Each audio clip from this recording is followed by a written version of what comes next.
The big storyline going into this first round Pacers-Bucks series was that the Bucks were going to be missing their best player, Giannis Antetokounmpo. The only thing was, I didn't realize the Pacers were going to be missing their best player as well, Tyrese Haliburton. Okay, obviously that's an over-exaggeration, but Haliburton was just not present in this game at all, which is weird because he's been awesome against the Bucks all season long. But the difference is the Tyrese Haliburton that we've had the last 2 months since the All-Star break has not been the same guy that we had at the beginning of the year. And this is the first time that these two teams have played since the beginning of the year. This is the first game that Doc Rivers has been the head coach in a game against the Pacers this season.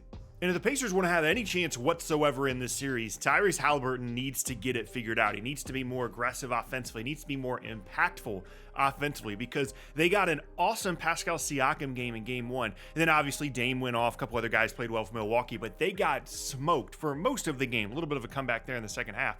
And if Haliburton doesn't play better than he did in game one, we might as well just go ahead and automatically advance Milwaukee to the second round because the Pacers have no chance. But more importantly to me, I want to figure out what in the world is happening with Tyrese Haliburton. When you look at his splits from pre-All-Star break to post-All-Star break, it's not even remotely the same player. There's a couple of things that are happening here, all of which are concerning. One, he of course was dealing with an injury in the middle of the season, and it's hard to separate that from everything else that we're going to talk about for the rest of the video, because yes, things have changed for Indiana a little bit during the year that could have impacted the way that Haliburton was playing. But the number one thing he had going for him, other than his incredible passing vision and unselfishness in the first half of the year, was that he was healthy, he was getting to the rim, he was hitting shots.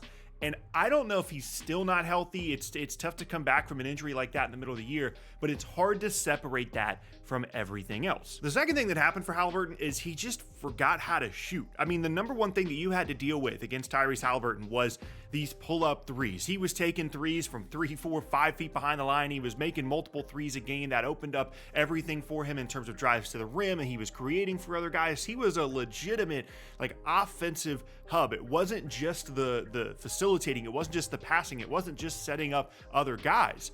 It was his ability to make threes off the bounce out of ball screen action, and that was what created everything else for Indiana. This was pre-Siakam trade, which we're going to talk about here in a second. Everything went through Haliburton, and for whatever reason, whether it be injuries, shooting slump, whatever the case may be, he just forgot how to shoot. The pull-up three is just not a threat for him anymore, and teams are not respecting it, and the rest of his offensive game as a scorer has completely fallen apart as a result. He's not able to get to the rim as well. He's not able to create as well for his teammates, and he's not scoring as well. That much of a scoring dip from pre to post All-Star break, even when accounting for an injury, even when accounting for a change in the roster in the middle of the year, is a massive drop-off for a guy that we thought was one of the best guards in the entire league for the first half of the season, and since then, and especially in game one, has just not even been remotely close to that guy. And the last thing that happened here is a change in roster for Indiana. Pascal Siakam coming into Indiana was supposed to be additive. It was supposed to be something that was going to help Tyrese Haliburton, kind of take some of the burden off of him so that he didn't have to create literally everything. It was supposed to help their second unit run a little bit more smoothly. They have a really good scoring second unit, but having another guy out there that can create and facilitate for those role players out there, that was the reason for having Siakam on the team, was to have this 1-2 punch. But since he showed up, it's just been like Siakam's team, and then also Tyrese Haliburton is out there with the ball sometimes. I'm not saying that Siakam being on the team has negatively impacted Tyrese Haliburton. It should be additive. It should be helpful. It should take less pressure, or it should take the pressure off of Haliburton. But one of the things that's happening is the offense, generally speaking, is less Tyrese Haliburton centric. There's less volume of ball screen actions. There's less of him just creating everything the way that we saw in the beginning of the season. And from a per game number standpoint, obviously that's going to cause his numbers to drop. And I think in addition to maybe a lack of confidence in the jump shot, also returning from injury, those things in combination have created the drop off in play that we've seen from Haliburton.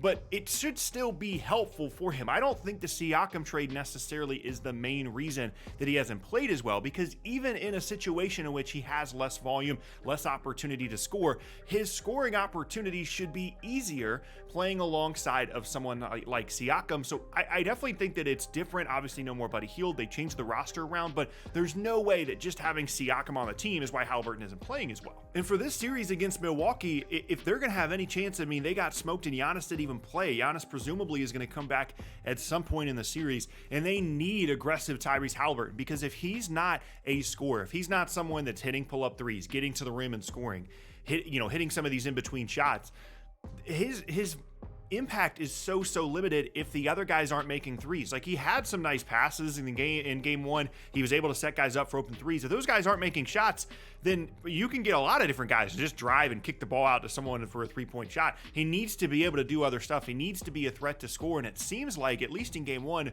Milwaukee was totally fine letting Ben Shepherd try and beat them, letting Siakam take open threes and try and beat them. They don't want Haliburton to rediscover what he found in the first half of the year, and if he doesn't do that, the Pacers are in huge trouble. But honestly, the bigger thing than just this first round series against Milwaukee is Indiana created this team and built this team around Haliburton with the idea that he was going to be the guy that he was in the first half of the year. He was awesome last year when he was healthy, obviously fantastic in the first half of the year. This year, they bring in Siakam. They feel like they're starting to build something. They still have an opportunity to add even more pieces in the offseason, and the central focal point of the team, of the idea of the team, was Tyrese Haliburton as this unbelievable facilitator, as a scoring threat, as one of the better guards in the conference. And if for whatever reason, the first half of the year this year and the parts of last year where he was healthy were just a fluke, a guy that was shooting the ball way better than he ever should have, was playing with incredible confidence, and teams have kind of figured that out. If that's the case, that is so much more impactful in a negative way for Indiana than anything that happens in this first round series against Milwaukee, because their entire team building strategy has been built around Tyrese Haliburton being the guy that he was in the first half of this season. But having said all that, it's too early, not only in this series, but in this season in general, to all of a sudden say that the beginning of the year was just a fluke for Tyrese Haliburton, because of those three factors that I mentioned. So much has changed for him since those first 40 or 45 games that he played, because he's dealt with the injury issues.